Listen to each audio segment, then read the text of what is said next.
नमस्कार, आप सभी का स्वागत है हमारे यूट्यूब चैनल न्यूराइज क्लासेस में। आइए खंड शिक्षा अधिकारी परीक्षा 2020 के लिए उत्तर प्रदेश से संबंधित महत्वपूर्ण प्रश्नों का अभ्यास करते हैं।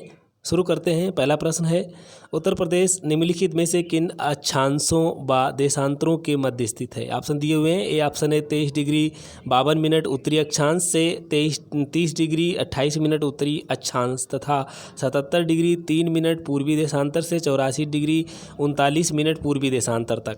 बी ऑप्शन है 23 डिग्री उत्तरी अक्षांश से 31 डिग्री उत्तरी अक्षांश और 77 डिग्री पूर्वी देशांतर से 84 डिग्री पूर्वी देशांतर तक।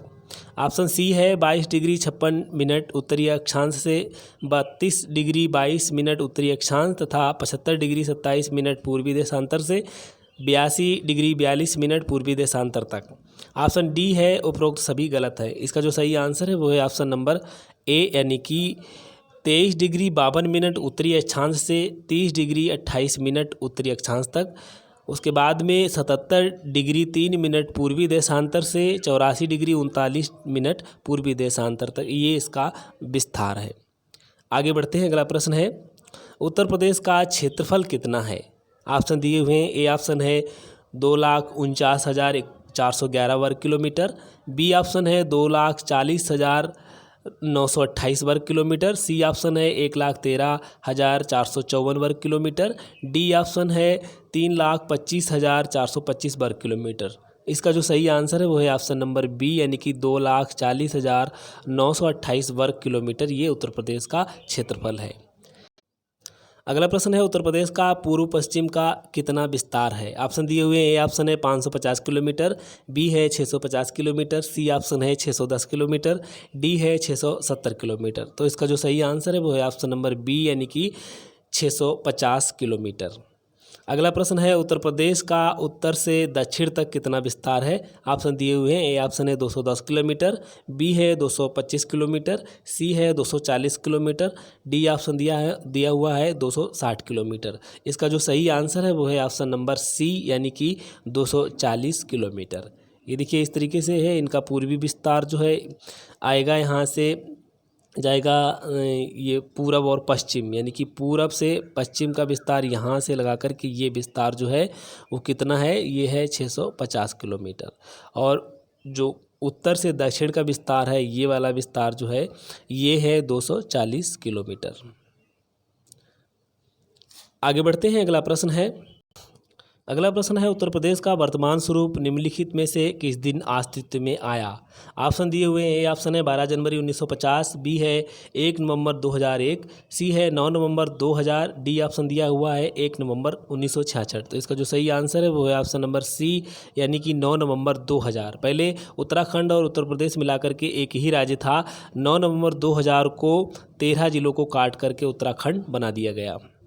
आगे बढ़ते हैं। अगला प्रश्न है, उत्तर प्रदेश को पूर्व में किस नाम से जाना जाता था। ऑप्शन दिए हुए हैं। ए ऑप्शन है यूनाइटेड प्रोविंस।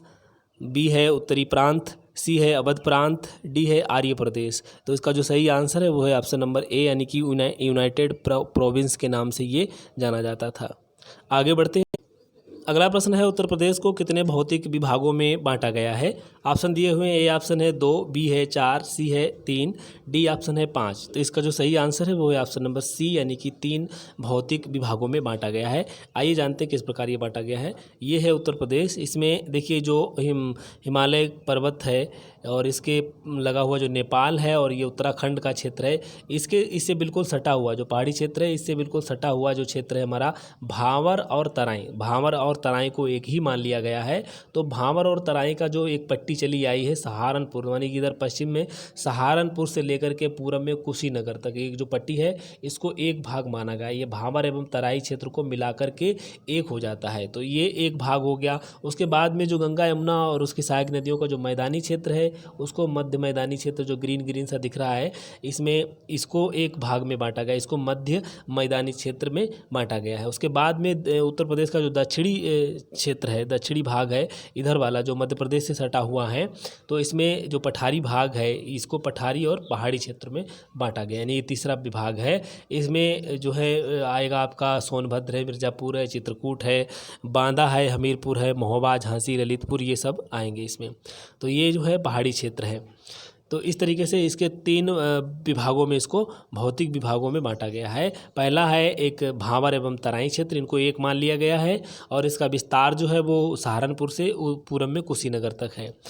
उसी के बाद में लगा हुआ जो है मेरठ से लेकर के आगरा, ये जो मध्य में जितने भाग आते हैं, जो भी गंगा यमुना या उसकी सहायक नदियों के जो मैदानी क्षेत्र है उसको मध्य मैदानी भाग माना गया है।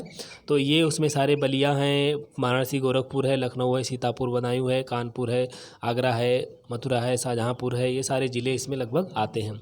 उसके बाद में उत्तर प्रदेश के जो दक्षिणी भाग में है, इसको बांटा गया है पठारी और पहाड़ी क्षेत्र में। तो इसको ये दक्षिणी भाग हो जाता है उत्तर प्रदेश का। ये येलो कलर का जो दिख रहा है ये वाला, तो इसमें जो है आपके पहाड़ी क्षेत्र वाले ज़िले हो जाते हैं सटे हुए पहाड़ी से। तो इसमें कौन से हैं? सोनभद्र है, मिर्ज़ापुर है, चित्रकूट है, बांदा है, महोबा है, हमीरपुर है, झांसी है, ललितपुर है, ये सब आते हैं। तो इस तरीके से इनको बांटा गया है। अगला प्रश्न है, 6वीं शताब्दी में उत्तर प्रदेश में कितने महाजनपद थे? ऑप्शन दिए हुए हैं। पहला ऑप्शन रखा है 8, बी है 15, सी है 19, डी है 11। तो इसका जो सही आंसर है वो है ऑप्शन नंबर ए, यानी कि 8 महाजनपद थे। कौन कौन से थे? तो कुरु था, पांचाल था, सूरसेन, मथुरा यानी कि, और उसके बाद में वत्स, कौशल, मल्ल, काशी, चेदी, ये सब थे। ये इसके जो है महाजनपद थे। तो 8 महाजनपद थे। कौन कौन से थे? पहला था कुरु था, कुरु, उसके बाद में पांचाल था, पांचाल में जो है कई ज़िले आते हैं, जैसे कि बरेली है, बदायूं है, फर्रुखाबाद है। सूरसेन था, सूरसेन जो है मथुरा है, तो मथुरा का क्षेत्र आता है, इसके आसपास का भी क्षेत्र है। वत्स में कौशाम्बी है, इलाहाबाद के आस वाला, और उसके बाद में जो कौशल है, कौशल यानी साकेत, अयोध्या, श्रावस्ती, गोंडा, ये वाला क्षेत्र है।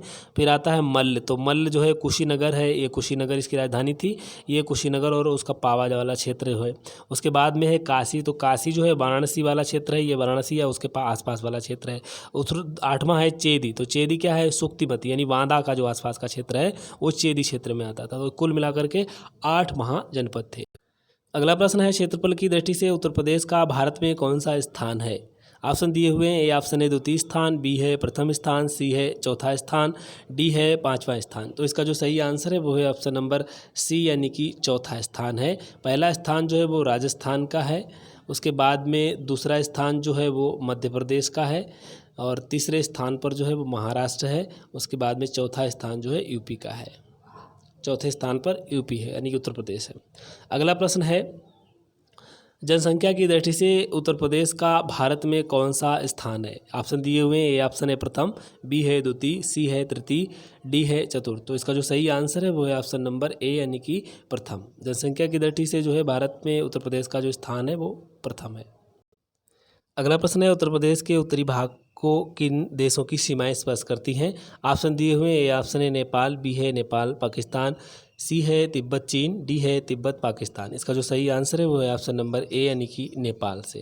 ये इस प्रकार है, देखिए ये उत्तर प्रदेश, इसकी जो उत्तरी सीमा है वो नेपाल से स्पर्श करती है।